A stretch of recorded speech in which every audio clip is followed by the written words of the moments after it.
brown person. I think Tigers is pretty good actually. Like, but I don't. I'm not gonna comment on her fucking looks, dude. Fuck that. But I think that she's actually pretty good at her. She used to be really cringe. Like I she think had she's this one gotten better. rap. Yeah, she had this one rap that I remember at opening Oh my scene god. that just made me like cringe. And actually, I did not watch LCS that week. I think she's just really gotten better at being comfortable in interviews. She's a good. Yeah, she's a good. She's like Dash 2.0, right? Like she's good at hosting, or directing a conversation really well. All right, guys, this is the G2 Fancast Season 1, Episode 2, and this week we have Yugi 957. So obviously from your name, I can already tell you like Yu-Gi-Oh! Dude, I came. And I have a main channel focused on Yu-Gi-Oh! Actually. No way. Yeah, my main YouTube channel is actually focused on Yu-Gi-Oh! I came top 8 in Nationals 2013. This dude competed in Yu-Gi-Oh! Oh, that's a different level, dude. 2013, that was the Dragon Rulers spellbook. Dragon Rulers, bro. That shit was so fucking busted. It was terrible. It was so god awful. Imagine playing in a meta where it's Dragon Rulers, Evil Swarm, and Honest was just released. It was so bad, man. What, dude? Evil Swarm kind of stunk. They were pretty bad. They were annoying. Evil Swarm Inzectors and shit. Ugh. It's just tilting. So have you played recently, or did you ever like take breaks? No, you haven't played since 2013. I stopped playing around Pendulum. I like don't really understand. Duelist Alliance formats. So before Duelist Alliance formats, that's around 2015ish time. You haven't played in 6 years? I guess so. I mean, what the hell? You played in 6 years, dude. You gotta come back. Oh my god, what's wrong with you, old? Oh well, yeah. I mean. See, I actually played Chaos Dragons, bro. It was so fun. With Future Fusion, right? Yes. Well, no, not at the time, right? That's because they are rotted Future Fusion now. It's not the same card anymore. Yeah. Kopta's like they're literally talking gibberish. What is this?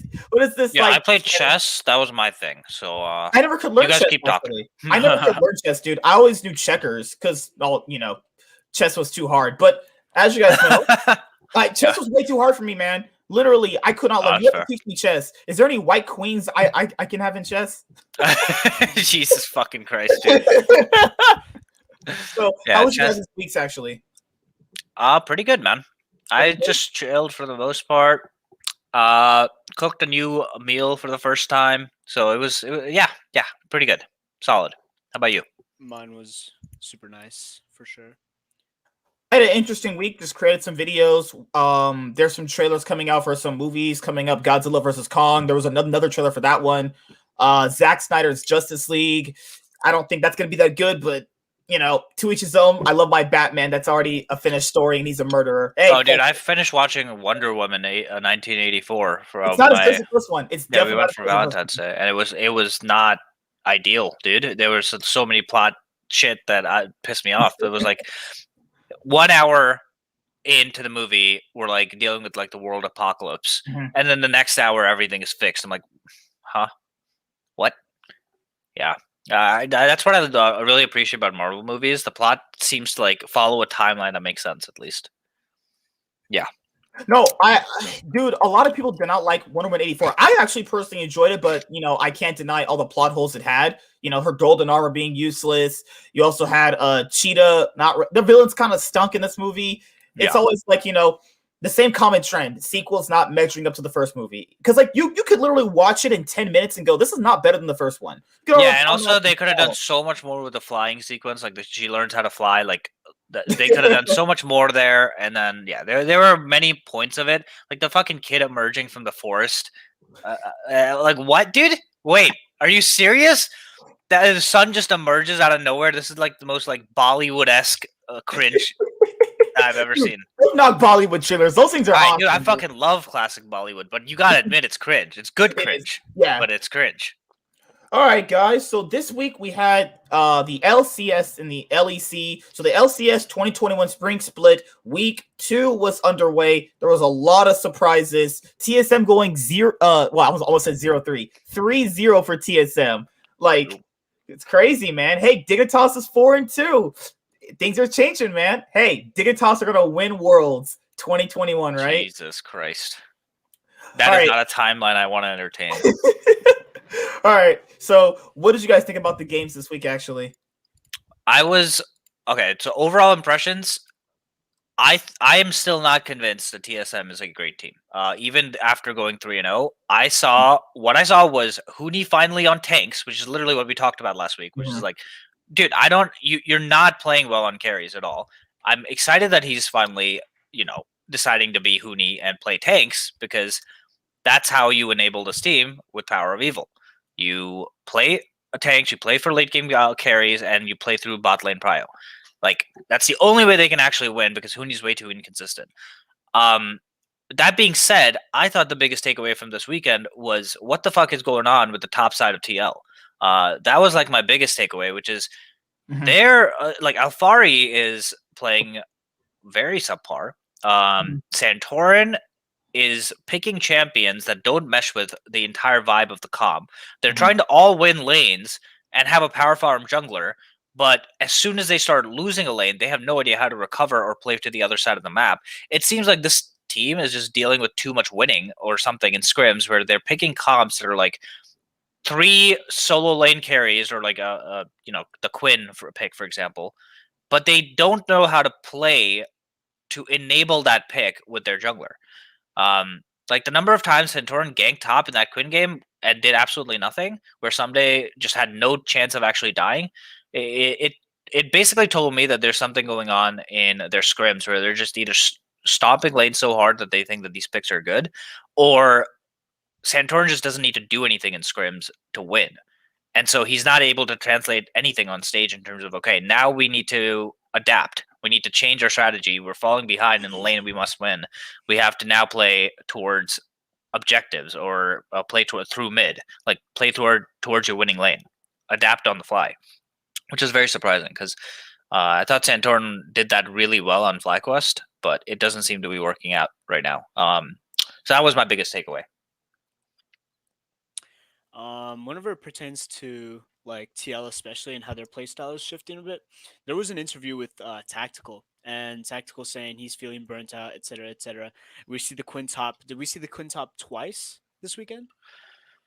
Forgot what they played against. Oh yeah, he played against Someday, Right. right? So we saw it twice, even though they lost against TSM with it, if I'm not wrong. Or did they win against Immortals with it? I'm not Lost sure. against FlyQuest. I mean, they lost against 100 Thieves and they lost they against lost TSM. TSM, yeah. And honestly, 100 Thieves, I think they're a good team. Whenever it comes to TSM, Double Lift said it was draft diff. I agree. Yeah, Whenever you pick, correct. Yeah, I mean, like, especially if you're picking Quinn, it just seems like they were trying to take off a lot of the carry potential and carry pressure off of Tactical. I feel like maybe Tactical is asking for something like this. Core J just playing the same. Tactical saying that he's feeling burnt out. I've seen his mechanics in lane. I think they're perfectly fine. I think he's playing perfectly fine. I think if they chose a more utility top lane, they probably would have done much better in that game. Then again, I think Power of Evil also had his ear. He was popping off. Power of Evil was playing well that game. I mean, that's his style. He got to the late game. He CS very well. He got strong with his Azir and took over the game. Of course, the early lead was also impactful. But I think something you definitely have to take into account here is Core JG Tactical is a very strong asset for TL. Whenever you have Alfari, somebody who innately wins lanes, even if he's not on a carry top lane or a poke top lane like Quinn, it's almost like you're wasting that top lane, right? Because TL has been bot oriented for the past 3 years now. If they continue to play bot oriented with a supposedly better top lane, or at least one that exerts more pressure in the top lane, no disrespect to Impact by any means, but like somebody who can exert solo kills in the top lane and huge CS differentials, then it's almost like you're wasting it whenever you're putting that top laner who innately wins lane onto a champion that is supposed to win lane, right? Right. No, I completely agree. And I think that it all goes back to lane diff. Or I mean draft diff, like exactly what you said. If you look back at let's just like look at a game where we know that TSM is a better team. Okay. The TSM versus Golden Guardians game. Like on paper, this is a much better team in TSM. They are still down 1.5k gold in just laning phase to Golden Guardians at 11 minutes or something into the game. Like top lane, Huni is down about 15 CS to the Gnar, and bot lane is down about 15 CS to the Senna Thresh. And they're playing Ezreal Bard, so this is a lane that they should be winning. But they're down, so they're losing both top and bot, right? But what do? Their entire comp is built to team fight, and they finally can just engage on the enemy team. Just so I'm just trying to say, this is basically a situation where Bjergsen or the coaching staff realized we need some momentum change and we need to draft to play for a heavy team fight comp. Our 1-3-1 strategies are not working. Our carry tops are not working. Our ability for Sword Art to roam is just not there. And so we're going to draft team fighting comp. That's what I saw this weekend, and it worked really well. But again, yes, it worked in against a TL that was not very coordinated at all. I don't think that this is going to happen again. Like, they beat Golden Guardians, Immortals, and a weakened TL, in my opinion. Like, TL was not that good this weekend. I don't think that this happens again next weekend. I still see the same issues between Huni and Lost that I still don't think are fixed for TSM to take this to another level. I hope I'm wrong, because we need a fifth team that's actually really good in NA. But yeah, I just don't see it in TSM yet. So you guys wanted to talk about TL first. I was going to say that for last, but hey, let's dive in TL. So with Team Liquid, I'm noticing something with them. They're kind of reverting back into that play style they had last year with Broxa for this week specifically, because they were playing a lot more slower, even though in the previous weeks before they were actually having better paced aggression, which is really interesting. Also, Alfari wasn't playing that good. He was on like Quinn top, Kennen. I think he just needs solid carry top laners. Also, Jensen has not been playing that good. Jensen has been playing pretty much just Ryze and Zoe and not been doing anything. Honestly, he's pretty much invisible right now. Santorin, I know a lot of people like Santorin, but I just don't think Santorin really adds in the next level that Team Liquid actually need. And I think it's apparent to me. I know a lot of people might think differently, but I don't think Santorin is the right player for this team. I said it in the offseason, but I think he's a fine player overall. Might be some synergy issues going on with top to mid, because so far Santorin's ganks have only really been going up to top lane. He's really, which is kind of interesting because you don't normally associate Santorin with ganking for top lane. He normally just ganks for mid and kind of just stays there. But you also have the bot lane, Tactical Core JJ. They aren't bad by any means. They actually are playing pretty fine. And that also begs the question of, like, what's really going on here? Is it a draft problem that they're having, or is it a synergy issue they're having where it's not coming together because people have different ideas during the game? Like, Core JJ, you would think is the automatic shot caller, but it looks like from the games this week, either they just didn't really feel it, or it was just something where they just realized they were just outclassed for some reason, because they shouldn't feel outclassed. You have pretty much star players across the board, or, you know, players that are obviously, like, you know, top 4 in their roles respectively. So, you know. Yeah, again, I really do think it's an issue where there's something going on with scrims where either scrims are going really bad or really good. It's just not very productive for them, because what they're drafting right now is just every matchup that's a counter pick, like, they can get. Like, they're not really drafting for a synergistic team comp. They're drafting to win lane. So, for example, that Kennen pick against the Gnar. Dude, he's up 25 CS in lane. He's smashing the Gnar, but it doesn't matter in team fights because their Graves is just so far behind compared to the Lilia. Speaker just smurfed that game, and it was just a massive jungle diff. And that lane, what's supposed to happen is the Graves is supposed to play through the top lane, get Rift Herald, and snowball top, right? But you got to realize at some point that, hey, right now this is zero starting to scale. Lilia is just getting free farm. I need to now transition the Zoe pressure mid and top into invades. Like, I can't just be power farming and trying to back up my top laner. Just throw in a gank whenever possible. No, I need to get into the Lilia's jungle and take over the jungle now with my top and mid pressure. That's where they're lacking right now. They can't translate their advantages in lane to helping out their jungler. Like they're expecting their jungler to help them out, but they don't need any help. They're winning lanes on their own.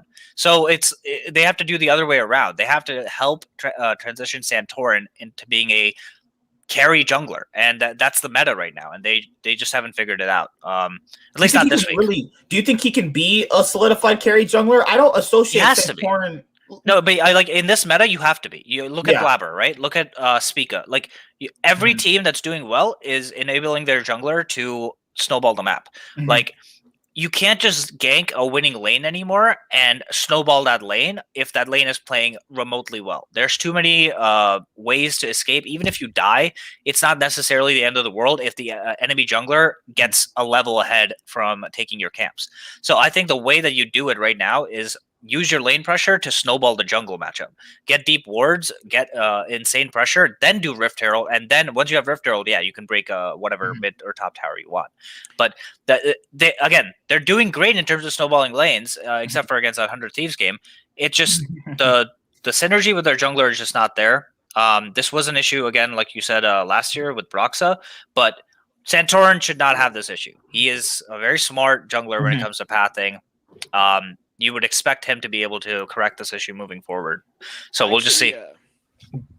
And I agree 100%. I think it was, I think Santorin is outclassing other junglers. I think in this last week, as you were saying, it's he was definitely focusing way too hard on top. Whenever top has an almost ungankable lane, whenever you're considering how much top is ahead. What is it? Quinn and they push him in, right? Yeah, exactly. They're pushing in, and the only way to gank that lane is by diving tower, and you're not drafting the champions that are good for diving. Like if you want to draft Pantheon Lilia or Talia, I'm saying that's fine. But if you're playing Lilia and fucking what did he play against TSM? I thought it was like Graves, right? Graves. I think it was exactly. Like you can't. You can still execute it, but it's so much harder without the CC. And so I think the drafts for these past two games versus 100 Thieves and TSM, just literally, if I was the jungler, I don't think any jungler could actually get so far ahead, especially even walk into their jungle. You have Graves, right? And whenever you have Graves with Kennen, with Jhin, Zoe, it's like there's no synergy there whenever you compare it to Narzir. Narzir has 2 team knockbacks, and then if you're trying to dive a Gnar, he has the chance of turning that very easily.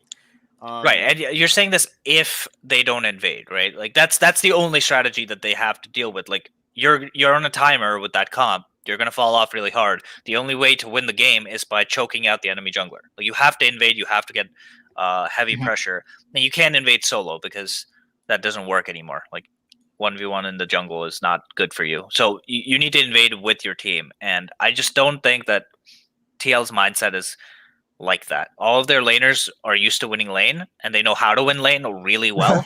So they don't know how to use I don't want to say Jensen doesn't know how to use his lane prio to help the rest of the team, but he knows how to use his lane prio to get kills bot or things like that. He just doesn't know how to do it with his jungler. Like exactly when to invade, like that. It's really tough to do, but that's the key that they're missing right now with Santorin. Other than that, dude, this team is literally so stacked all around the board. Like it could be a case of too many cooks in the kitchen. That's what I kind of had a problem with TL going into this is you don't really have a player on their team that's willing to sacrifice, but some people would say it'll be tactical. I'm not seeing this guy sacrifice one part of the draft days. They've given this guy carries every single game. I disagree with that. I think that he's playing what he needs to play for the comp to work. I think their bot lane is literally like the least flawed part of the team. I think that getting the bot lane prio is important when you consider doing drags. Like they're constantly drafting to have bot lane prio so that they can actually contest dragons. It's the issue is that Santorin is playing towards top while they're drafting towards bot, right? Like they're drafting for both top and bot to be ahead. Like they're drafting Quinn and Kennen and counterpicking top, and then they also have prio bot. So Santorin has like literally options to gank every lane, but he doesn't need to gank any lane. Every lane needs to help him get ahead. It's really counterintuitive because they basically can't translate any of their advantages. They're getting too many advantages across the board to be able to actually transition them correctly in an effective manner that after 25 minutes they're still going to be relevant, or they're just going to fall off. Against an Azir comp, like you have to win before 25 minutes. Once they gave TSM that quadra kill for Power Vivo's Azir, that shit was over. Yeah. Because they were already winning the game. They were up in tempo. They were up in advantages. They were up in objectives. Like, they just didn't really play this week. Like, they didn't really do anything. Yeah, which is interesting. Even maybe it was a someday diff against 100 Thieves, but like every gank that Santorin was throwing top was just a massive L. I think you were right on the first track. I think it was definitely a closer diff. Like, whenever you consider, I think these drafts are just going awry because if you take a Laya into an Olaf, right, and then they still Demonte gets TF or Galio, right, and you still have a Quintop, so you're still looking to like snowball the jungle, as you say.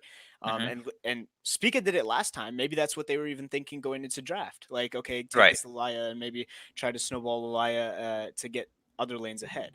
But it did not work out against Olaf, and I don't think they're thinking about these jungle matchups as closely as they should be. ZM Alezminani? How you say that? ZM Alezminani. Elmazani, dude. Z Elmazani. Did you see Double F Stream flaming TL so hard? So I would agree with him that the main problem is the draft, but you also can't look at all 3 games and say, okay, it's literally all the draft, because you can see that something happened in scrims to suggest that this would work, right? Like, they're doing this every single time. It's not just like one time they're doing it. They're playing towards like a high carry top. So I think what happened is in scrims, they were just hard crushing it, and they got a false sense of security and thinking that, oh, we just draft 3 winning lanes and we just win the game.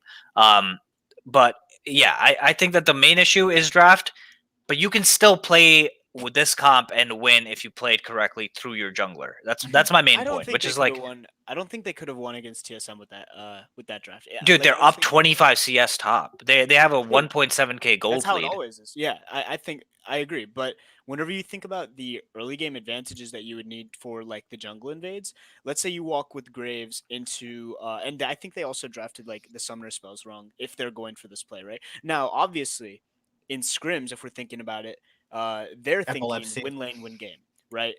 But with thinking about how you were saying getting these jungle invades in and making sure that Graves is empowered, you take Graves into Elias jungle bot lane per se, right? Zoe, I think, definitely outclasses Azir early. However, you walk in with Jhin Nautilus to a Kai'Sa Pantheon, and Jhin has cleanse and Kai'Sa has heal. The battle sum difference and the Pantheon difference and the Kai'Sa W difference should make sure that invade doesn't work, right? I really don't think it's about the bot lane invade. It's literally like, okay, give me like 5 seconds. I can actually find the exact time, because do you remember in TSM versus TL's game, TSM got Rift Herald? Yes. I don't know if you remember that. Like, this is with Kennen having complete prio. This is with like him being up 25 CS, right? And the Zoe at that point is still winning lane against the Azir. How do you lose Rift Herald, right? It was literally Santorin's pathing towards Rift Herald that fucked everything up. Like, his back timer was flawed. Sword Art was there first, so it wasn't even that the Pantheon was there first. So Sword Art was there first. Santorin got there so late that they already have complete control of Rift Herald before they can even contest anything. And at that point, TSM just buys themselves 5 minutes because they have Rift. They use it on top. I'm pretty sure. I think that's what happened to zone the Kennen from like 20 CS or something like this, and then after that it's doomed.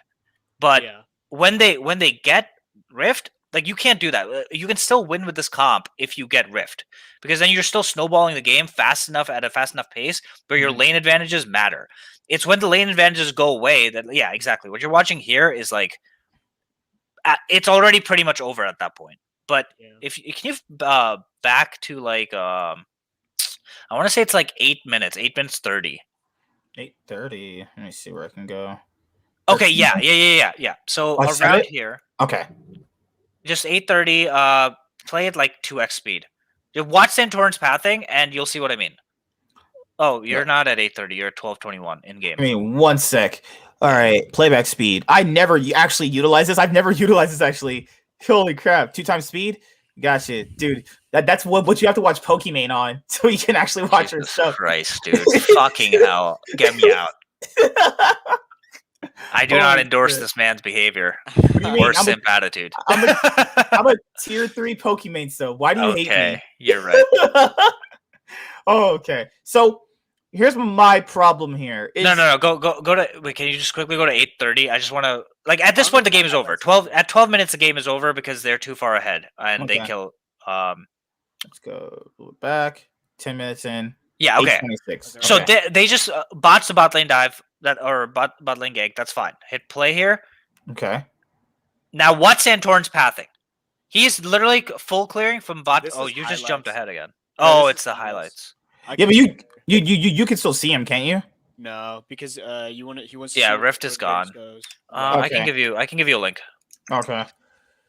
Whatever. But the main point is, if you see his pathing, he does a full clear towards top. You can't do that there. You have to reset, go top, get red buff, and immediately start Rift Herald because you know your bot lane is going to be starting to push because the wave just crashed, right? Like this is stuff that pro players have to know, like, and they do know. It just they're playing in a way that like Santorin is trying to just power farm every single time because he just expects to have prio in all lanes, which he probably does have in scrims, and now you have to sacrifice a little bit of efficiency to make sure you get the right play off. And that's what Santorin isn't really realizing. He's getting ahead by power farming from bot to top, but it's not the right call there. You have to be there for Rift Herald first. It's way more important to be. Here we go. All right. Where do you want it to go? You want it to go to around 8:30 and then just do 2x speed. And watch Lilia pathing versus what Santorin's pathing. And you'll realize like why Rift Herald went so poorly. Am I lagging now? Can you get? No, you're doing fine. No, you're doing fine. All right, so we're gonna go 2x me a little bit. Playback speed. Oh my god, 8:30. So we're not at that part yet. Give me 1 second. Playback speed, 2 times speed. There you go. Okay, so bot lane doesn't really work out. Fine, it's fine. Look at the CS right now. By the way, 75 to 59 top, and it's pushing in. So Alfari's about to catch this giant wave, right? So where does the jungler need to be right now? Top. Alfari just uses Cannon ult. Now he doesn't have it for Rift, and this giant wave crashing in. Like right now, Graves was pathing from bot to top, and already their priority is lost. Because look at Lilia. She's about to beeline it to Rift Herald, completely full HP. Kennen doesn't have his ult anymore, and they're about to get Rift for free, and then zone Kennen off of a shit ton of farm. Jeez. Yeah. Okay. If you just skip forward to the Rift Herald-ish, like 8:50 probably, 9 minutes maybe. Let's see. Okay, right here. Yeah, see, look at who is there. Sword Art is already there, ready to gank top so that they can gank top and then do Rift. Look at Santorin, dude. He's so late, he just finished red buff.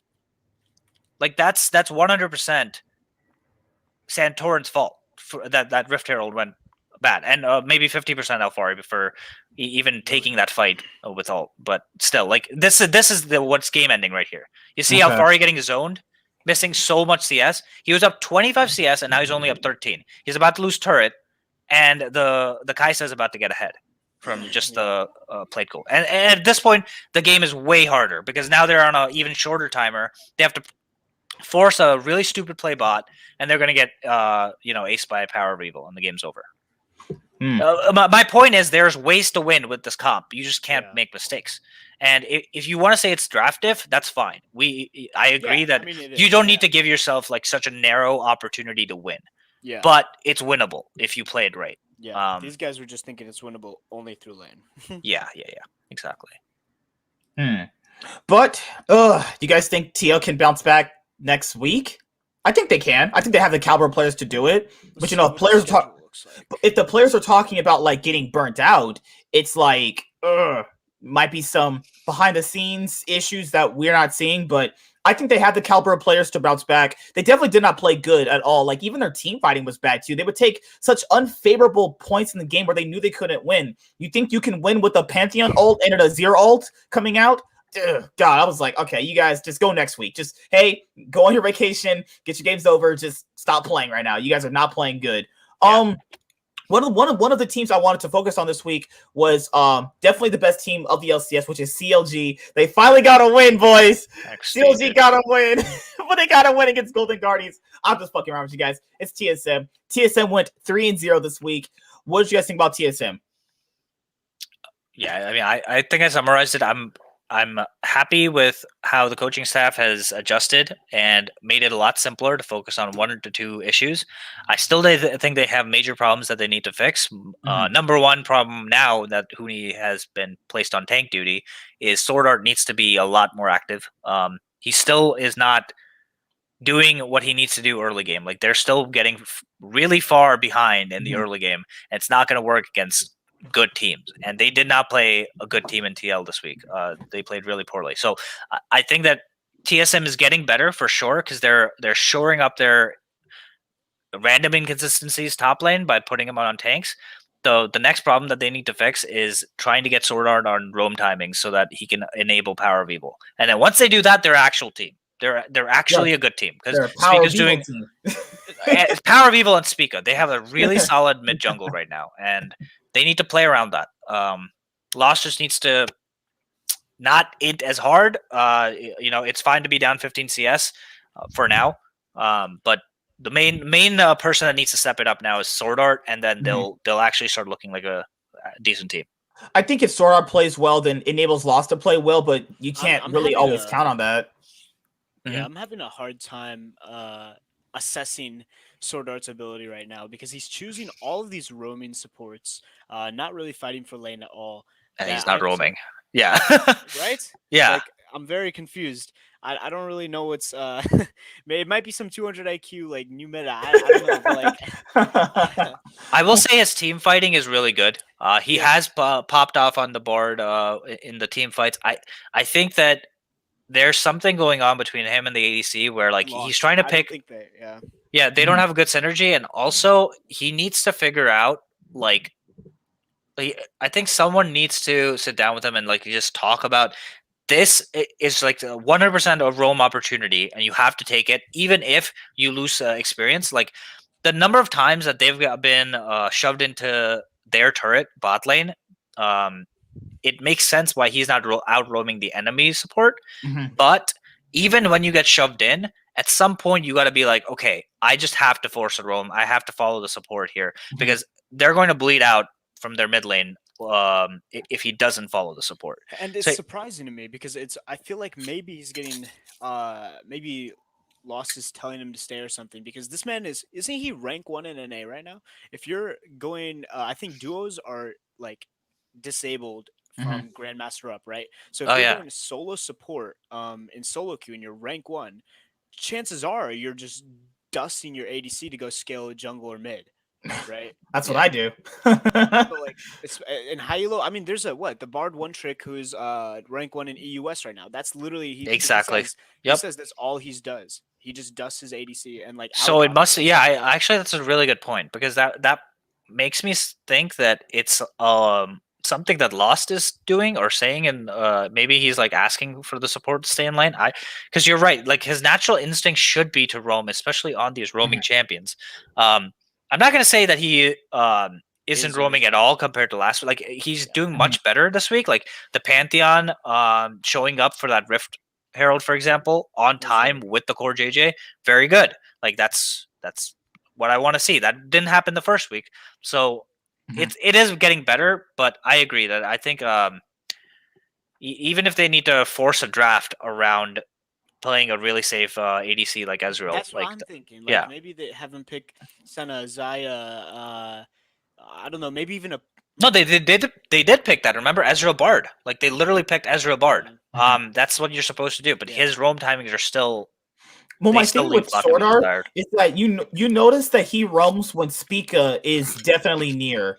Like if Spica is definitely how would I say this? If he's in an advantageous position, that's when Sword Art roams, because he used to do that back on Suning with SOFM. So I guess he's trying to at least replicate that same thing with Spica. I just don't think it's going to be the same thing because Loss is not as good as Huan Feng, and it's just not going to happen with this team because I think they rely on him making engages to do anything. Because if you notice a lot of TSM games, if he's not engaging on anything, they don't really do much. I mean, Huni, if he's on NAR, does something, but that you can't always bank on him playing well. Even if he's on NAR, exactly. I that's he why had a standout week this week. Huni had a standout week this week in some areas, but because he was finally on tanks that engage, dude. Literally, I've been saying this for the longest time, even during the lock-in tournament. I'm like, stop putting him on carries. He's literally not good enough to carry. Like, you have to put him on tank duty, and you have to make him be engaged for the team because no one else is engaging. And I agree 100%. He was the band-aid that fixed the majority of TSM's issues this week. I still think this band-aid is very flimsy and can be ripped off very easily until Sword Art improves. I want to see Sword Art play like he played on the Galio pick in the LCS 2021 lock-in tournament when they faced Cloud9 in that best of 3 in that first game. How he was just an animal on the Galio. He was just everywhere. He was like, fuck Lost. I'm going to just play the game. Like, I want to see that Sword Art because that Sword Art was actually really good. Interesting question, viewer question here, right? If I don't even want to say double it because let's put in like the most like consistent, like efficient. Ooh, how about this? One of the most cost-efficient ADCs, one of the most consistent ADCs. Does TSM get way better, and do these roams work if Sneaky replaces Lost? TSM would have low standards to take Sneaky. I'm just kidding. I'm just kidding, people. Okay. Imagine how mauled Double Lift would be. That Sword Art comes in, and then all of a sudden they have a Sneaky in lane. Back at it again. I would watch every single one of Double Lift's co-streams. That's all I got to say. Let's be fair. I wanted to ask initially, yeah, what if Double Lift replaces Lost? But since we're talking about these roam timings, if Double Lift is in a team, no, your support is not roaming. You're fucking focusing bot. But so let's put somebody like Sneaky in, or even what was another mid-oriented team? They had Kabe last year that they Kabe. They had Kabe, but they fuck him, right? Literally. So what if Kabe or Sneaky's in Lost's position? I don't know. Maybe Lost is good, and maybe he's just struggling. But the thing is, he's been in the academy for a long time. It's really hard to have faith with these people who have been in. It's the same argument a bunch of these weird nerds who don't play League try to generalize all the time. Oh, he's not playing good right now. Give him time. You can if you've been watching League for as long as I have, I've been watching for like 6 years. You can tell who is a good player simply by how they play the game. I also don't think that ADC is a role where you are a safe ADC. No, I just don't believe in like the concept that you're either a safe ADC or an aggressive ADC. I just don't buy that concept because you're just either a good or bad ADC. Like Sven, for example, is just a good great ADC. Great at playing passive and great at playing aggressive when he needs to. Like, so I don't buy that concept. I think that it just timidness and anxiety on stage, which is why ADCs don't play as aggressive as they're supposed to. But if your support is roaming, you got to be able to play accordingly. You gotta know when to play back. You got to know when to sacrifice CS. The best ADC is the one that ints and lives.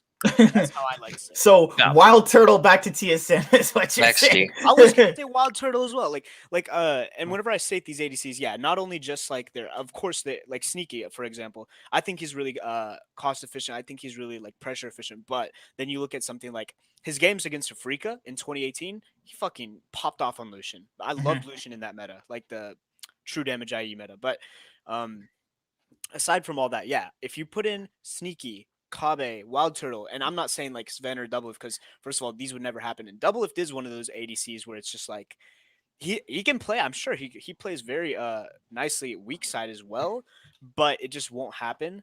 But realistically, you could have had Kabe here. Realistically, you could have had Sneak here. Realistically, you could have had Doublelift here. I'm just wondering. Realistically, they could also have had Licorice, but they're like, you know what, Licorice or Huni. Well, that season 5 Fnatic team that beat us. It's not even Licorice. Like Impact would be the perfect fit for this team. I kept saying it. Like the amount of pressure that Impact absorbs and his ability to engage in team fights. Like It is such a perfect synergistic combo with TSM. I have no idea what happened in negotiations with Impact, but Dude, if they actually went to Huni before Impact, they're trolling. Well, They're low-key, actually if I was trolling. Impact, if I was Impact, I wouldn't take the TSM deal.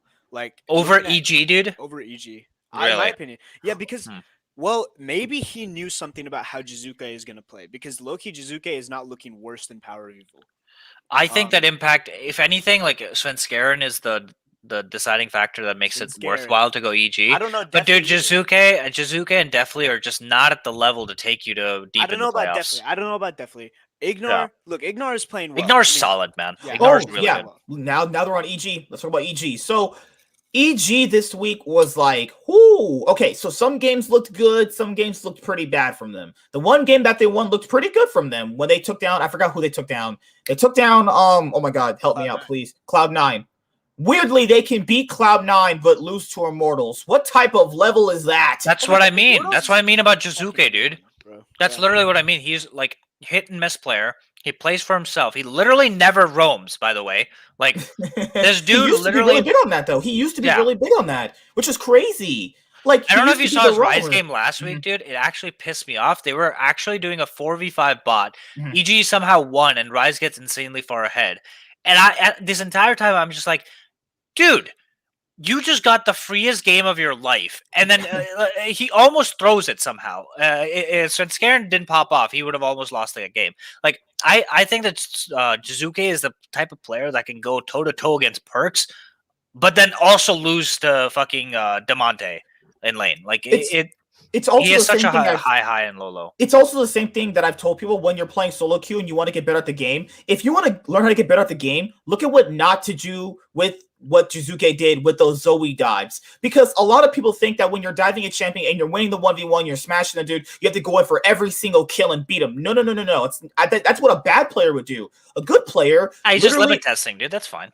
Or or it's not even just that. It's more like getting the person off the turret, forcing them to back. You get the turret gold. You get the pressure on turret. Then you back. You have more items. You've been CSing more. Then you come back with more items, more power. He has to come back obviously weakened because he has to back. It's just more like playing a game of, how would you say this? Like game of nutrition? Kind of like that? Attrition. Nutrition, dude. Oh my God. He's trolling me. He's getting some vitamin bars. Close. Hey, close. Hey, I'll say it's close. Nutrition. I get it. But it's just more like Jizuke should... it's the same problem that Phoenix had a while ago, where Phoenix didn't understand. You don't always have to kill the person. You could literally beat them. They back. You stay on the map. You get advantages for your team. Jizuke's not that kind of player, though. He doesn't understand you don't always have to defeat the enemy in lane. You can win the game just by not solo killing people and just helping out the other laners on the map. Like Jizuke sometimes is literally like, if you guys don't remember who he was, Exile, who was on Unicorns of Love. He's just a better version of that guy, other than he's just, well, obviously, I would say less coin flippy, but it depends on which champions he's actually on. Like if he's on a champion like Rise, this guy looks amazing. If he's on a champion like Lucian Mid, this guy looks like trash. He's a laning specialist. That's all that's basically what he is. He doesn't have, like, if you were to, create like a Madden player for League, and you took all your points and put it into laning, and you have a few points left over for decision making and roaming and whatever. Like this guy can trade with the best of them. Like it could be Faker on the other side, and he's still going even in trades or getting advantages. But as soon as you throw in a non-1v1 scenario where there might be a jungler that could be there, or there's vision control that gets into play, this guy doesn't know what to do at the highest level. And I just don't think that translates at all to a playoff atmosphere in a best of 5. Like people are going to pick that up right away and smash you. I'm not sure about Lost because he needs a lot of resources. I mean, that was also one of the reasons why I didn't have them above EG or 100 Thieves like some people did. Some people before the split started for the 2021 LCS Spring Split, they had TSM at 3rd place. I was like, hold on, wait a minute. With Huni and Spica and Lost, they are at 3rd place. That TSM name brand value is strong with people. I was like, hold on, he's not better than Deathly. He's not better than Sven. He's not better than Tactical, and he's not also better than FBI. So how in the world are they gonna be like top 3 material with a like middle of the pack ADC? Also more or less so a middle of the pack top laner. So I think Lost is one of the lower tier ADCs out of all of them. roughly middle of the pack, probably around the same level. I think Lost's level is like Apollo's level. That's kind of something like that, you know. Actually, what is the worst ADC right now? Like, I think it might actually be Lost because, like, wait, what is GGS's ADC? Dude, Stixay still in this league, by the way. Yeah, literally Stixay. Like I think Lost is worse than Stixay, Wild Turtle. Yeah. Hmm. I don't know about that one. I've never seen him do anything. I mean, like, at least with Wild Turtle Stixay, you can say like, oh, these guys have been consistently good for a while. Lost, he's not performing better than them right now. Yeah, but again, it's another situation where they're intentionally never playing around Lost. Like they are never trying to enable him. They're playing roaming supports. They're trying to play through Power of Evil every single time. But I mean, as we were saying earlier, I mean, I'm just again. He's never gonna look good if he's always behind. Is all I'm trying. Like if you're gonna play one pushing lane, then that's fine. Or one pushing lane bot, then and he still didn't perform, then that's fine. I'm ready to blame Rost after we get through the like. Last week, I literally told Nightwing this. It's there are so many problems with TSM that I can't like look at problem number 4 until you address the first 3. And they finally addressed Huni, which was their number 1 problem. Good.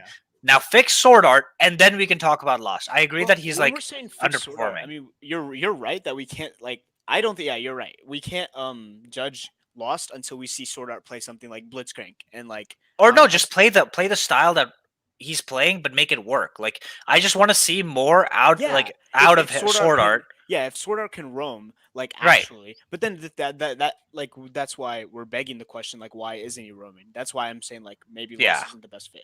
But yeah, that's fair. I mean, if Lost is demanding that Sword Art doesn't roam, then that's a different issue. Well, this was I just don't know what happens behind the scenes. I like this point for a second because you factor in for Stixay's team, like it's pretty much like a given that he should be able to carry them, or like they're gonna put all the eggs in the Stixay basket.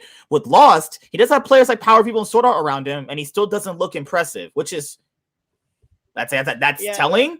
And you know, it's not that he's Lost is. Yeah, Lost is obviously not getting insane amounts of resources. Not some like some other teams are giving like tactical or some shit, right? But you look at the other side of the map and you see Spica running like wait, what am I trying to say? I'm trying to say like well, no. I think I'm just stuck on the fact that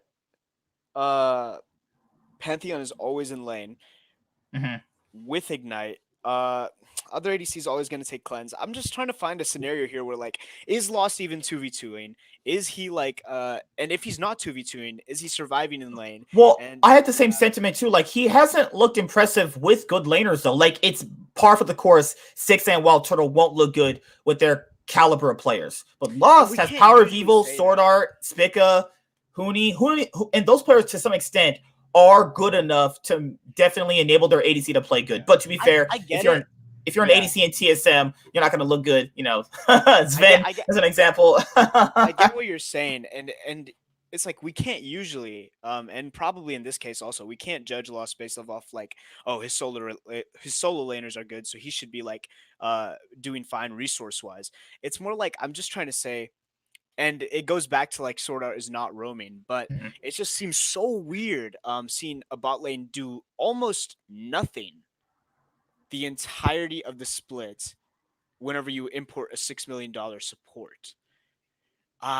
Yeah, it's very strange to think about. And I think Sword Art is playing like well in team fights. You're right. Yeah, I think you're right. We can't judge Lost until I actually starts playing. I don't want to say he's playing well in team fights. I don't want to go there. I don't think that he's playing well in team fights at all. But I think that it's like the CLG game. He played well in a game where it literally did.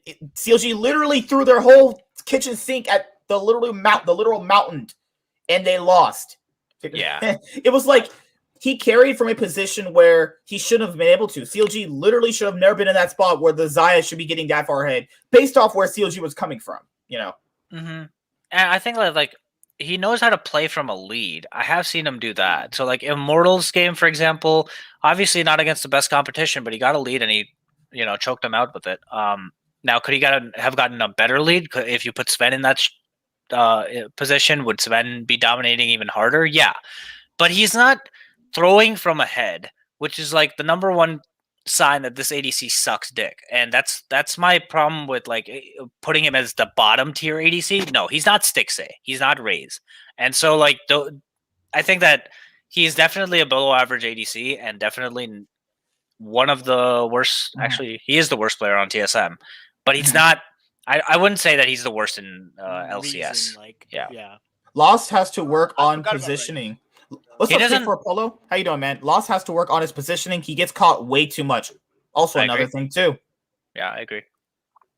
All right. So we pretty much talked a lot about TSM and Team Liquid. Let's focus on Cloud9, who had an interesting week as well. So if you look at this week, they went 2-1. If you just literally only looked at the score in the game, things were, how would I say, hectic, chaotic moments in the game they should have lost, especially against the 100 Thieves game where they were winning super hard and then started throwing, and then literally Purse got caught out around the Baron pit, right? It took Fudge and Blabber to bring it back for them. The FlyQuest game, they were making mistakes in the laning phase. They were getting easily ganked. They were getting caught out consistently. And the EG game, they lost another best of 1 to EG. Like, I mean, honestly, to tell you the truth, I think that the EG game was actually a bot diff, which all of a sudden it's crazy to think about, but it actually was. Like, bot lane lost so hard against Tom Kensena that the rest of the map doesn't matter at that point. Fudge didn't play great, I agree, but with how far ahead their mid jungle was, it was actually an unacceptable performance from Vulcan and Sven. It's very uncharacteristic, but them losing that hard to ignore definitely is like, wow, what the fuck just happened? I think it's like a blimp. I don't expect that to happen again. They're such a consistent source for the team. But if you like look back at what was it? I think it was like 5 minutes into the game, dude. They get double killed bot. Yeah, I think it was just an off week from Sven and Vulcan. They definitely were not playing good. They were like just even against the FlyQuest game, they were inting like bot dives, and I've never seen them do that before. Dude, if you're against a Senatom Kench, the whole idea is that you have to wait for your jungler. Like they lost like the basic understanding of the game. It was so super weird. Like Blabber was playing out of his mind. He was pathing well as usual. He wanted to play towards top side. Fudge played pretty well. They have to understand, and Blitz just has to understand. Vulcan has to understand. Hey, if I pull the fucking Senna, we lose this. Like we actually just lose because they have Tom Kench.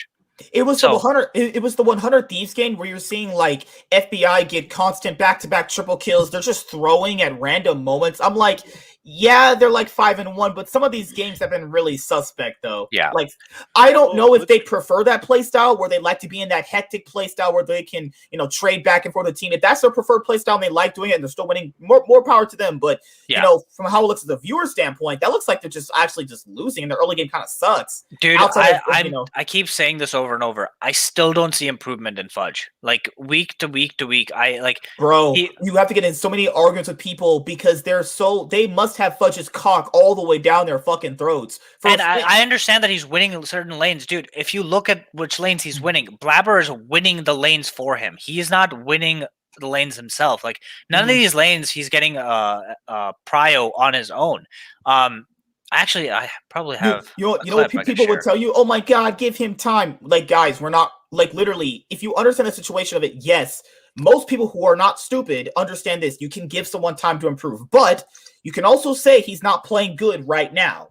That you can do both. They both can. Two things can be happening at the exact same time because people would say, "Oh, Licorice didn't play good when he first started." Then you didn't watch League. You straight up don't know what the hell you're talking about then because he played well immediately. The only thing he really couldn't play was tanks properly. He played well pretty much start to finish on Cloud9. Fudge has just not looked good. Like it's okay to admit it's okay to admit he's not good. He's just literally probably a middle of the pack top laner, and it's okay to admit that.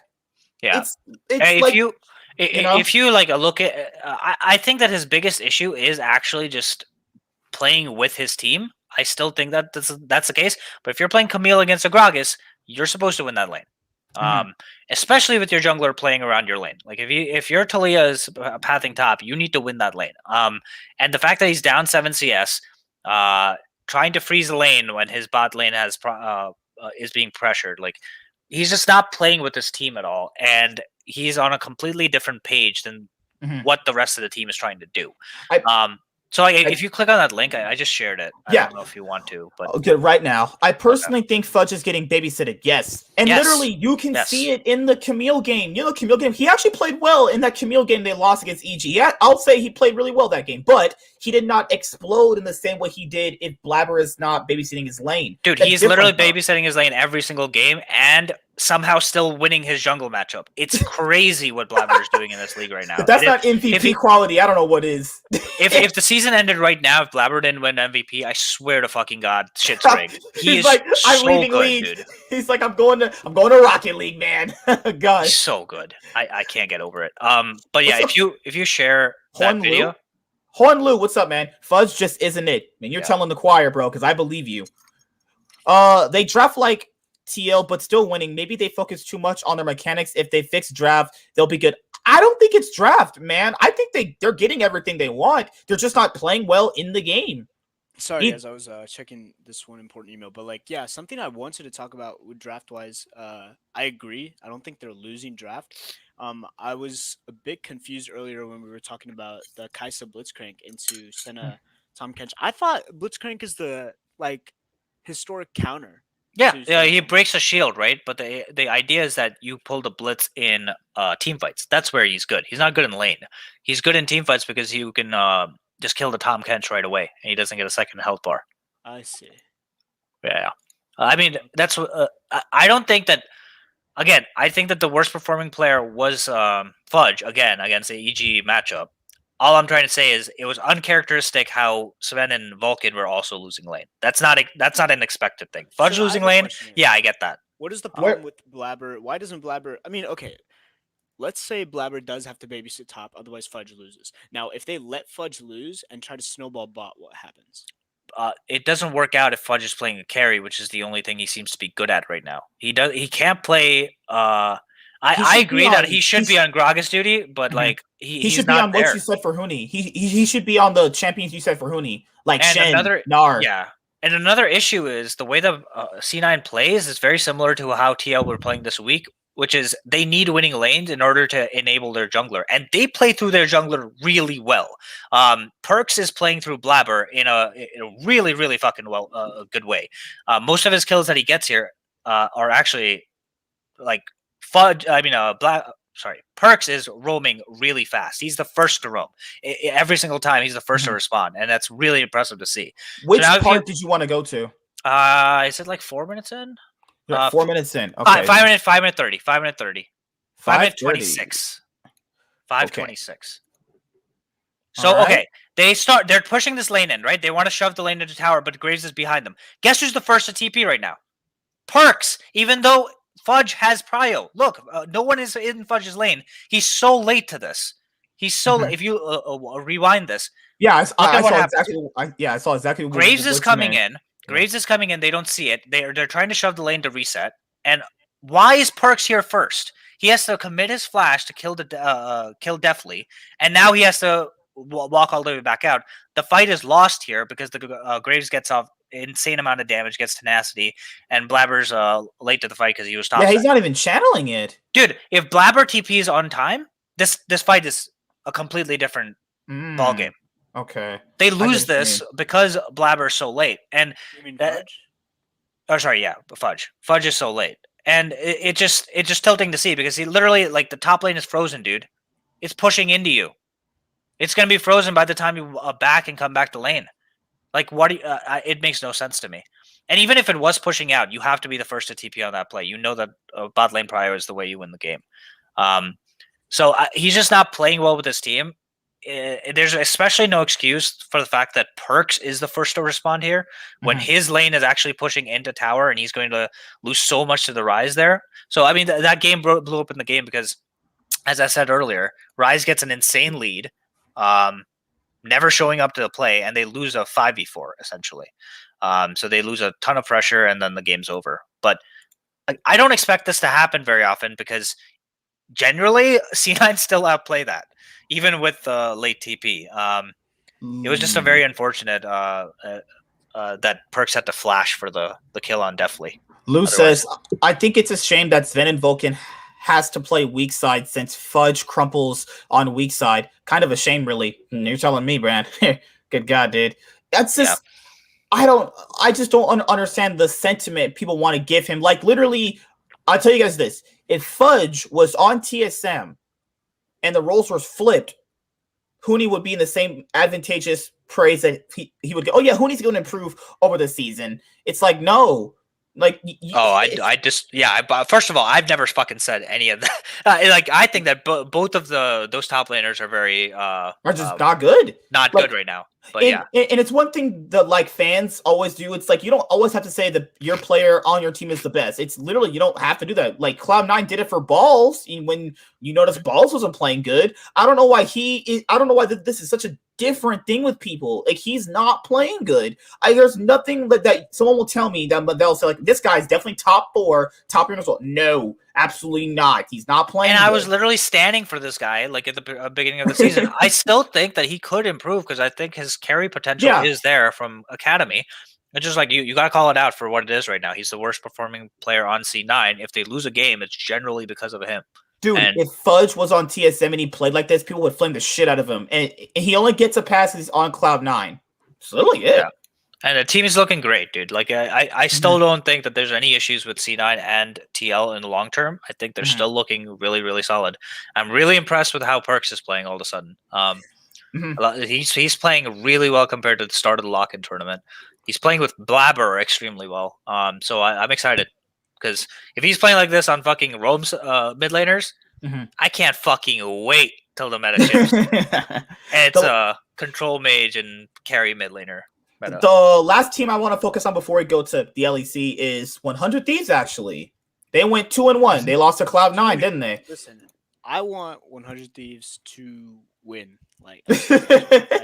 I love their team. They're fun to watch, yeah. Yeah, it's a fun team to watch. But I think it's what me and Kalfa talked about last week, and I talked about on my other show that I have with the other guys, is I think this team would be a whole lot better if they didn't have Demonte. I think if they had a better mid laner, they could actually start winning splits. Like if they had a player like Power of Evil, Jizuke on good days, or even a player like Perks, they ever did get him. I think just Demonte is the weakest link of the team to a point where it's going to be that big of a gap. Like DeMonte's been going like 1-5 in these games. Like he's not been playing well either. I mean, but what about budget mid laners though, right? Like I don't know, because I feel like Dude, they're not trying to budget this team. Dude, they're spending on this team. I'm telling you. They want to win this Someday is going, Someday is fucking expensive, dude. So is their bot lane. I thought Someday just liked being with 100 Thieves. Remember, they bought him out. So they paid a hefty sum to buy these players out. But I agree with you that if you were going for a budget mid laner, dude, Tanner Time is the best you got. Like that's true. Yeah. In terms of bang for the buck, he definitely holds it down mid compared to most other mid laners. I'm surprised that has his play style shifted? I mean, like he's playing all these roaming mids, right? And you look back to 2018, like Clutch Gaming and shit. He was playing like Kiana. I mean, Kiana's obviously out of the meta, but I kind of want to see him on a. I know this is weird. I want to see him on like a Zoe, like a carry pick. I don't know how he's gonna perform, but back whenever he was on Clutch Gaming and stuff, and they were like upsetting TSM, etc., etc. He's trying to play to enable closer. Like that's basically what he's doing. And he's doing it. He is. I have to give him credit that closer is getting ahead to most jungle matchups because of what Demonte is doing. But the issue is you're never going to beat a team like TL or Cloud9 using that style because their mid laners are so good that you're not even going to be able to roam on the timings that you would with a pushing mid laner. Like they're playing with their outscale you, right? Yes, they're doing both. So against C9, for example, dude, I don't know what what Blabber's been eating recently, but he's literally, even with no prio, stealing camps from enemy junglers. Like, maybe he's just getting away with it, and it's just going to be a matter of time before the enemy junglers figure out, hey, this guy's just a fucking psychopath. We need to kill him over and over again. But right now, his pathing is so efficient and so ruthless that he's getting leads on his own for no reason. I like to compare it to whenever everybody was hyping up Shadow in LEC. He's obviously fucking gone now, but whenever he was on Mad Lions and upsetting G2 and shit, whenever you have a player that plays so akin to like an LPL jungler, Yeah, they dude, just he is an LPL jungler. This They guy just- just wants to. He yeah. reminds me of MLXG, dude. He just wants back to in the day. fight. Yeah, And even though, like, I really like the 100 Thieves balling because even though they get behind, they. What the hell? Sorry, guys. Dominic Toretto outside. Oh, sorry. Dude, I was 100 gonna say, Thieves bot lane might be number 1 in the league. 100 Thieves is bot lane, You gotta even say it though now. they don't. If they don't win the laning phase, what they'll do is that they can also play well from behind. I've seen FBI play from behind, even win team fights for 100 Thieves, and then even get them into points where they can win the game, Oh, which dude, is really good. And you want to talk about like what we were talking about before, aggressive versus passive ADC. Dude, FBI is the guy to look at if you want to see that. This kid flashes forward, ease forward on Ezreal all the fucking time, and knows exactly what limits to push. He might be the best laning ADC in LCS right now. Like he might be better than Sven in terms of laning. Not saying in team fights, but in terms of laning, this dude is legit. Like I think they Huhi's no fucking slouch either. They have a I really was so good, solid surprised. team. dude, I they was so wrecked Core surprised that JJ and they failed, Tactical in that game. They Yeah. destroyed them. It was unreal. It was a support diff against Core JJ. I've never seen that before. He was Like, playing it was bad this insane. week, though. Core JJ was Yeah. playing pretty subpar. For this his week. standards, yeah. Yeah. I like a lot of what 100 Thieves has to offer because, like, this year with the LCS so far, we have some pretty good teams here, and it's not like, hey, there's like 2 teams and the other ones are just like garbage. No, 100 Thieves, if they're a third place team, they're like a damn good third place team. Maybe They're- second place, Dude, considerably. the top 3 are all really, really close right now because they Mhm. all have one glaring weakness. Literally all 3 of them. TL right now has Santorin as their glaring weakness, and Fudge on C9 and Damonte on 100 Thieves. Other than that, the rest of the teams are just so stacked. Like everyone else on that roster, you got to be like, okay, wait, this is nuts. Which is why we give TL an edge over everyone because Santorin might be an issue, but like you expect him to be the guy that bounces back amongst those 3 players. I was so surprised by FBI. I was like, whenever he was coming from 2019, I thought that, or 2020, I thought that he was somebody who only played Caitlyn. Who are the other long range ADCs like Jin, something like that, right? But when he comes in busting with like Kaisa, Ezreal, all these other picks, I mean, yeah, his quality of marksman gameplay has just gone up.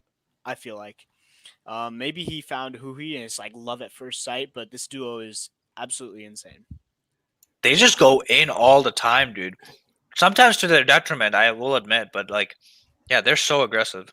And that's the meta suits it's them. refreshing to see. It's refreshing to see after like ADC and support, like bot lane in general, has been so conservative and so scaling, and they don't do anything in the game until late game.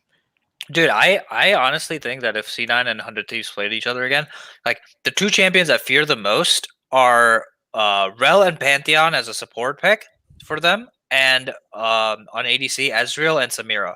Like they're unreal at their engage bot lanes. So we'll see. If you think that like a team should be afraid of a team picking Samira, that shit is fucking insane because Samira is a balls to the walls champion. I'm an ADC main, right?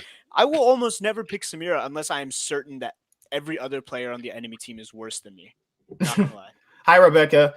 Before we transition to the LEC, as there's one thing we got to focus on this is the standings right now. 100 Thieves and Cloud9 tied for first. Dignitas at a surprising third place.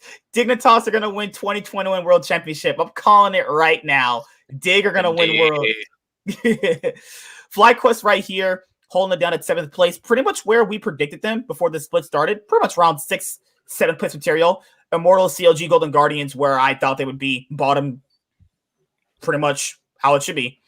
Right here is where it's interesting is like how good are Dignitas? Because Dark is playing such unique junglers, as they call them in the LCS, and it's like I get it. He's the franchise player for Dig now. They want to, enable him to play good. They want to give him that reassurance that they believe in him. But how long is this gonna last? Like Fake God and Legal suck.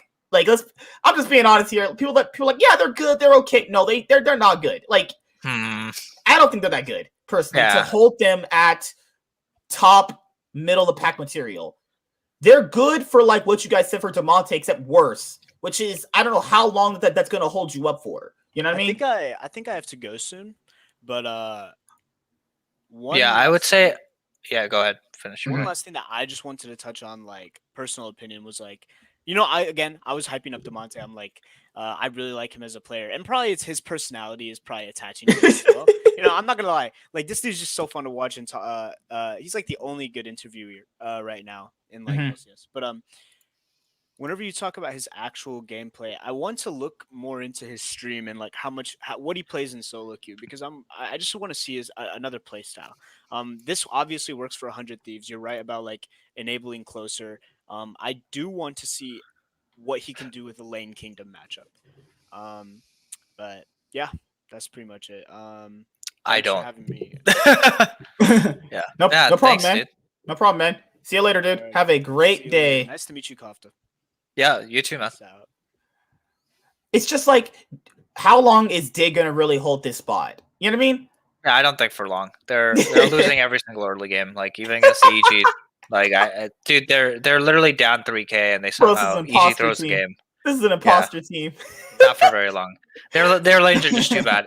And I agree with you about Fake God. I disagree with you about Saligo, to be honest. I Sligo's think not as bad. I'm just harping on him. Like, yeah. Fake God is not good. Like, it's pretty apparent. But Sligo, if he can be what Demonte is, except a little bit worse, I think they can do well mid for them. But it's like the bot lane. Alphamore was actually really underrated because people don't think he's good anymore. It's like he's playing solid. Like he's a solid support. You Yeah. know, from what I can see. You know, I think the only way that Dig does well is if Saligo and Dardoch have to hard carry.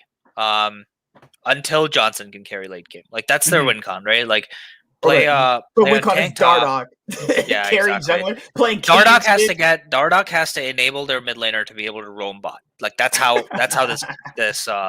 is their one win con. Hey man, Maybe it's possible. As you said, you have to play aggressive with the jungler position right now in League. Yeah. Dardoch's playing Kane. I mean, he's got the right idea for the meta. He just doesn't have no! Fuck, dude. He's got the right idea, but he has the wrong players to do it around. If Kane works, that means the enemy team is bad. That's how it works. Dude. I love Kane, dude. I love Kane. Yeah, he's great at solo queue because people don't know how to play coordinated against him. But you should not be able to not be like a cannon minion level of strength for 15 minutes of the game.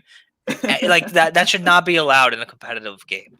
So if they are making Kane work, it's more so an issue with the enemy team. So that's all I got to say about that. All right, and now we move on to the LEC 2021 Spring Split Week 4. Kofta ended up being right because G2 took down Rogue in the match of the week. G2 and Rogue sit on top of the LEC as in first place. G2 have the tiebreaker because they won the head-to-head. Fnatic have been coming up surprisingly really well. You know, we were talking on the last week's show about Fnatic looking a little bit better and better, but their playstyle still kind of coin flippy. They've been getting a whole lot better. They took down XL. They now own the head-to-head in that. XL comfortably at 4th place right now. Schalke lost 2 games this week. They look really suspect. Mad Lions look just worse. SK Gaming holding it down in 7th place. Misfits, Astralis, and Team Vitality. Man, God help their souls. These teams fucking suck. Vitality, oh God, you're just trash. Like, I could rag on a team forever. But let's talk about everyone's favorite, super favorite team, Fnatic. Fnatic have been looking better. Yeah, I agree. I will say that Upset is playing very well. That's like my biggest takeaway. I think that he has surprised me a lot. Like I don't think that this guy was great at laning personally. I thought he was great at team fights. He's playing really well. He's playing at the edge of it, like what we were talking about for FBI. Him and Hellsang have seemed to found his way, at least against the Excel game that I saw. I'll preface this by saying I only saw 3 games: the G2 Rogue game, the Fnatic game, and then another G2 game. But you should watch. Yeah, he played really well against Excel. It was like literally all him. That's my big takeaway. And also, Niski seems to be finally working with Selfmade in a much better way than he was weeks prior. All right. What did you think of the remake for Fnatic? Do you think it was fair? I mean, the LEC had issues all week with their internet connection. But to be fair, speaking from an objective standpoint, I don't think Fnatic were going to lose the game either way, depending on the remake. I think they're just the better team, honestly. Like, don't get me wrong. Like, Excel is a serviceable team for the LEC. I do think this split around they'll finally make playoffs. But to be fair, against a team like Fnatic, they're just playing a lot more better than Excel. They even have I just think better it's players. bullshit. I think it's bullshit that they got to remake, but they didn't get to remake against G2. Like G2 didn't get to remake because they had internet bullshit, issues. Dude. Fnatic had I see your point. It's a favoritism bullshit. No. It's definitely not favoritism. I'm sure that favoritism. they have, like, come on. Yeah, maybe it was just like one guy had ping issues that were unfixable, whereas this time, if you remade, it was fixable. Maybe or something like that. But just from a layman's perspective, without knowing anything in the background, it's kind of BS that they get an advantage where G2 did not. Because last week people said you were being G2 biased by the way you were talking about how Fnatic won. I was like, whatever, dude. Wait, who said that? In the fucking dude, are you kidding me? Wonder literally was DC. Yeah, whatever, dude. Oh, it's like, and I bet those same people thought that Rogue was going to be G2. That's all I gotta say. That was a close game, though. But in terms of Fnatic, I just think that if they want to play this play style of them just fighting all the time and going in, it's better than a team playing Farm Simulator. You know what I mean? I'd rather them play this way. But for the G2 game, they played against Misfits. Now, if you look at the game overall, they looked pretty solid in the game. There were moments where Misfits almost made a comeback, but not really fully because Reckless got so far ahead on Senna where he was, what was that auto attack range Draco said he had? That's insane, dude. He got so far ahead, he could basically auto attack you from like 5 feet away from you. What the fuck? He almost got a quadra kill. Kabe was being a scumbag and didn't give him the pentakill. Pretty solid game overall. What do you think about G2 this week? Because G2 looked way better this week than they did last week. Because last week, they were just phony and that shit in, dude. That was dude, like, what is that? Yeah. I thought again, the 2 games I saw were G2 games, and they look great. I think that Yankos is playing really well, and their bot lane is playing really well. Reckless is smurfing, dude. He fucking wrecked Hansama. And obviously it's not just him. It's the support jungle enabling him. But, dude, when this kid gets ahead, he's just smurfing on him. It's like this guy was playing on G2 for years. It's the same thing we were talking about Niski. It's like I feel like from the games that I saw from Fnatic this week, Niski is finally playing with self-made. Like, he's at least moving around the map now, finally getting advantages. And he was even doing well against Caps in their G2 game last week. So, you know, credit to G2 and Fnatic. You know, a lot of people did doubt Fnatic coming into the split. I didn't. I was like, what do these other teams have to prove that Fnatic don't? Like, literally, they have not been good. Fnatic has consistently been good with new talent consistently coming in to their organization like every year. Like, I wasn't like going, you know, this year's going to be the year Fnatic don't make playoffs. It's probably never going to happen because they just have, even though they might have issues behind the scenes, maybe as what people said with their money situation, players are still going to go to Fnatic because they have the pedigree. It doesn't matter what you can pay them. They're like, hey, do I go to Fnatic or do I go to Team Vitality? I go to Fnatic probably. You know, it's just that kind of thing. For Hylissang, I think Hylissang feels more enabled with Upset because Upset is more willing to, you know, play that aggressive playstyle. Whereas I felt like last year, you know, was Reckless wasn't. Also, people were still comparing Nemesis to Niski. Like, guys, let's be honest here. They're not going to win LEC. Or, I mean, maybe Niski might win, but, like, they're still going to go down as the worst mid laners in Fnatic history. And Nemesis, he got, like, a top 8 at Worlds? Both times? Like, I mean, okay. And Nemesis wasn't that good. Like, where's this love? This guy, dude, I swear it's just YouTube content that these people are loving this guy. It's literally, if you make good YouTube content for these teams, you're a fan favorite. So it's not a matter of how you play the game or about what you do in the game. It's only about YouTube content. These people only like this guy from YouTube content because there's no way you like him from his play. That's some bullshit. Because that guy was playing really bad last year. He was playing atrocious. So, you know, that's just me. But for G2, I like that they look better this week. You know, you were talking about if Rogue don't beat G2 this week, there is no competition in LEC. Yeah. I was saying, like, people were saying that it's going to be really close or whatever. And I guess it was closer than I anticipated, but it really wasn't close. Like, they dominated as soon as Trimby entered bot. Like, one mistake and the game should have been over. Actually, I think I have the timestamp for that. Crownshot looked so angry after losing in Team Vitality. What do you think they need to replace. Rebecca, being honest here, Vitality just need a new roster. I'm just being honest here. Like, Skeen sucks. Maliksa's like, I still like Maliksa. I think Maliksa's a pretty serviceable mid laner. I don't think comp was their issue, but then again, he wasn't their solution either. LeBrava's not that. They just don't really have a good team. Like, they just need new, fresh faces. Like, what's his top laner's name? Shigenda? You can keep him. It's just, his first year. Keep a guy. Keep Maliksa, and keep Shigenda. Keep those guys. Crown Shot, I would probably still keep him too. They did land a pretty good ADC. You need a better jungler and you need a better support. Labrov and Skeens are just bad. They're just not good. That's my personal opinion. For next split, just switch out jungle and support. Fnatic is way more a team now than they were ever with Reckless. Well, there's those behind the scene issues, and I personally think the team now feels more invigorated without Reckless. You can see it from their content they even put out, on Instagram and Twitter and YouTube. They just feel more open to trying out new stuff. And I think that also goes down with Yamato Cannon as well. Having a coach like him, like, he's going to try out stuff whether you like it or not. So I think that's a really good thing. Kofta brings up this. Let me go to this game right now. I think it's around 540. All right, let's go to that. Let me exit out this tab, exit out that tab, exit out that tab. It's just a basic, like, I don't know what Trimby was thinking. There's a giant minion wave and they decide to fight in it. So they're going to lose. Like 5 minutes in? 540, I think.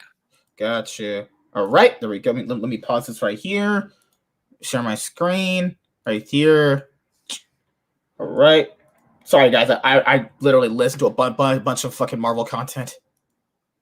What the fuck? I was playing that out loud. Right. So it's just the basic Vayne's coming back to catch the wave. They're pushing it in. There's going to be a reset, and they're going to go where? Rift, right? Like, that's like the play every single time. So they trade ults mid, which is beneficial for Azir, but now this guy literally engages in 17 fucking minions. Oh my god. What the fuck is wrong with you? And the game's over here. Like, you lose this giant wave. You lose 3 plates. Mm-hmm. Reckless is insanely far ahead, and you're never going to catch up at this point. You're 17 CS down, and you're going to be about a level and a half down. The game's over. So at this point, it's kind of weird because this isn't what I wanted to see. I wanted to see a G2 literally just outplay them from a macro perspective. This is just a mechanical outplay. Like, what are they doing? He shouldn't go on for that either. Like, look at his mana bar. He's got nothing. He can't even throw spells. Yeah, I don't know if it was Han Sama chasing or like what the call was, but you can't chase that. You can't chase that. Minions. Also, you're Vayne, and you can't be down 20 CS at that moment because then the game is actually just unwinnable from a Vayne point of view. Like, literally, he's 54 CS. Han Sama's 37. And there's a wave pushing away from them right now. Yeah, it's over. It's literally just done. Yeah. Oh my god, dude. Hey guys, I'm actually glad I have Kofta here because he can bring up these things. Actually, why are you so good at League, Kofta? I enjoy the fucking macro aspect of League a lot. That's like, remember when I said I played chess? Like, the way I see League is the same way I see chess, and it's a lot of fun that way. The mechanical outplays and stuff, I'm like, okay, I could never do it, so I can't really criticize people for that. Dude, I'm not kidding you. On stage, I would literally run it down. I'd be like, hey, pick me my patent Yorick. Yeah, exactly. I like to think that if they picked me Mundo in a good draft, I might be okay, but no, I probably wouldn't be. Dude, I've been to the LCS studio before, and it's like it definitely feels different than at home. I already know what the players are talking about when they're saying, yeah, playing at home and playing at stage is two different feelings. I agree. Yeah. Being in that studio and seeing them play IRL is a different feeling from just a point of view of the crowd. Like, they're paying attention to everything. People that are in that crowd generally aren't bad at the game. I've talked to a lot of them. Some of them are like diamond level players, plat level players. The girls that go there with their boyfriends don't obviously play. They're just like, oh my god, yeah, I play League. I play Lux. Girl, you don't play League at all. You're just there for your boyfriend. But Jesus Christ, dude. Why are you so aggressive today? Holy fuck. Work made me mad because they took all the Pokemon cards out of the Happy Meals. I can't buy them singly anymore. Yeah. For the moment. So I mean, it wasn't the exact game I wanted to see, but it was still really good to see. I G2 mean, you capitalize were on talking it. shit about Rogue literally all Yeah, so I much. did not think that they were that good, and what I said about Rogue was the same thing. Is like, there's not a single lane that I would go down for Rogue and be like, oh, they're better than G2 in this lane. So how the fuck do they win? And people wanted to tell me that Larson was just gonna somehow smurf on all of G2. Like, no, dude, it's not So, gonna happen. He's not better than Caps. Rebecca had said Yamato's drafts are so good. I mean, you are giving. I mean, he literally lets them have whatever champions they want. Like these are I don't know. these to a certain extent. Like this is a good composition. Like Niski does like playing. What's her name? Seraphine. Yeah. Mid. But like, is it the drafts or is it just the fact that they're executing really well on the drafts? I'll say that against like the SK Gaming, yeah, it's a draft diff. What the fuck are you doing drafting a Vladimir Graves into a Revan Lilia? Like, no, that's not gonna work. So it is a draft diff in that game, but the one against Excel, I'm not so sure. I think that it's just an execution diff. But yeah, I think the Seraphine pick mid is very unique to Niski. It's impressive that he is able to play it at such a high level, and it's enabling the rest of the team to be able to play more carry style picks like Samira and Riven. And I forgot. Rebecca, I wanted to ask you, do you have Twitter, Snapchat, or Instagram? Because you can come on, because I do LEC shows with T-Root. He's also a Fnatic fan.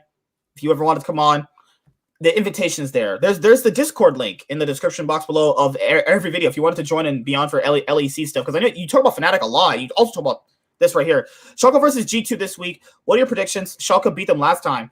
My God, if Schalke 2-0 G2, what the fuck is wrong with this universe?